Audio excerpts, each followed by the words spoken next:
घुंघराले बाल। राइना बचपन से ही खूब सुंदर थी। उसके लंबे लंबे घुंघराले बाल से हमेशा उसका चेहरा ढका रहता। अरे भूत बनकर घूमती रहती है, चल तेरे बाल कटवा दूं। अच्छा, क्यों भला?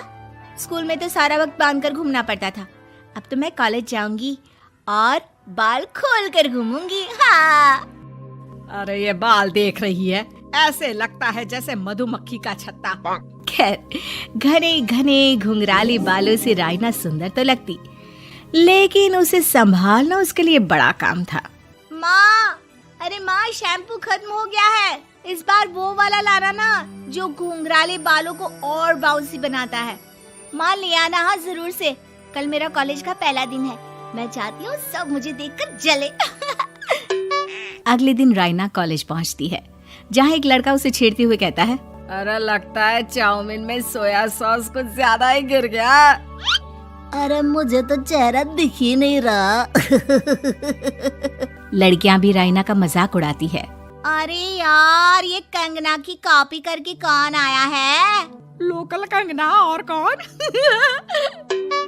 राइना को सभी पर गुस्सा आता है, लेकिन वो कुछ नहीं कहती। स्कूल में तो बाल बंधे ही रहते थे, लेकिन कॉलेज में राइना एक लड़की से कहती है, हाय, मेरा नाम राइना है, मुझे आर्ट्स डिपार्टमेंट में जाना है।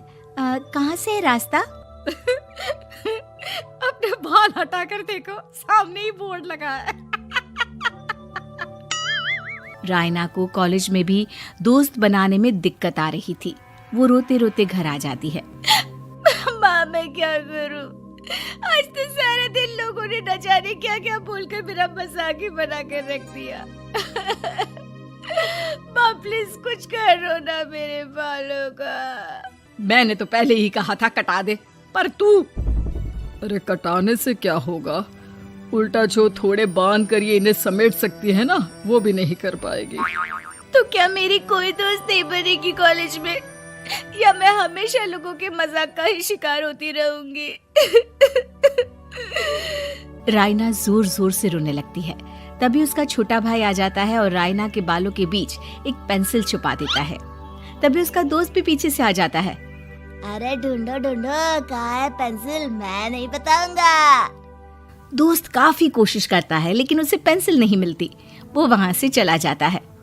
थैंक्स दी, आज आपके बालों ने तो मुझे बचा ही लिया। अच्छा, बहुत दिनों के बाद बालों को लेकर कुछ अच्छा सुनने को मिला। मुझे भी पहले लगता था कि मेरे बाल सबसे सुंदर है, लेकिन अब पता चला। अरे क्या पता चला, क्या हो गया? देख, किसी भी चीज के ना दो पहलू होते हैं। या तो तुम बालों से ही लोगों का मन जीतो, या फिर रोती रहो। अब ऐसे घने बाल तो तुम्हें भगवान ने दिए हैं। राइना को पिता की बात समझ में आ जाती है। वो सोच लेती है कि जिन बालों के कारण वो कॉलेज में एक भी दोस्त नहीं बना पा रही है, उन्हीं बालों से वो दोस्तों की लाइन लगवा देगी। अगले दिन कॉलेज में डेस्क में राइना बालों को आगे कर लेती है और लोगों को लगता है कि राइना का चेहरा पीछे है, लेकिन राइना घने घुंघराले बालों को हटाकर हंसने लगती है। देखा मेरे बालों का कमाल, इससे मेरा चेहरा भी नहीं दिखता और मैं चलती क्लास में सो भी सकती हूँ। सभी राइना को देखकर हंसने लगते हैं।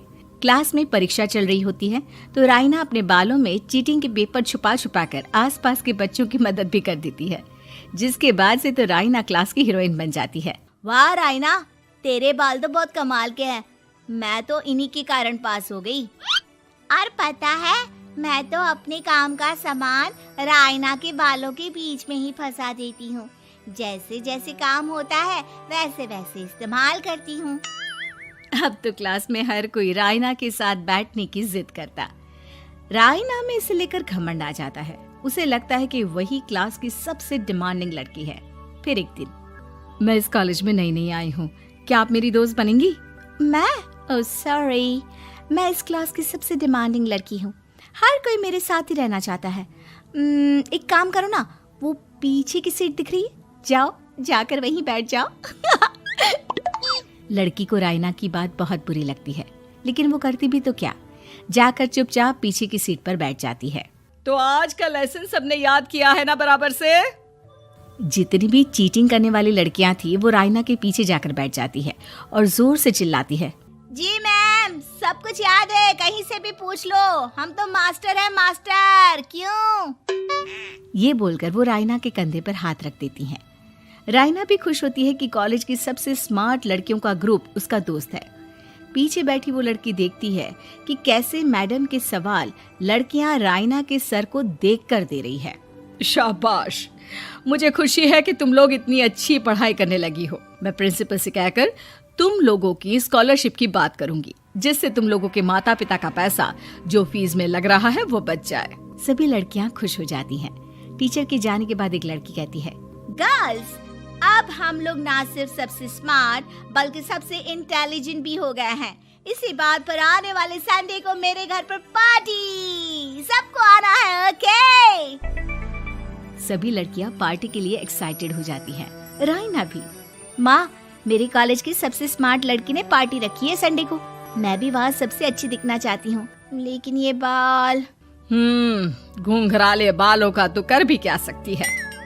तभी उन लोगों की नजर पार्लर के एक इश्तिहार पर पड़ती है जो 3000 रुपए में बाल स्ट्रेट कर रहा था।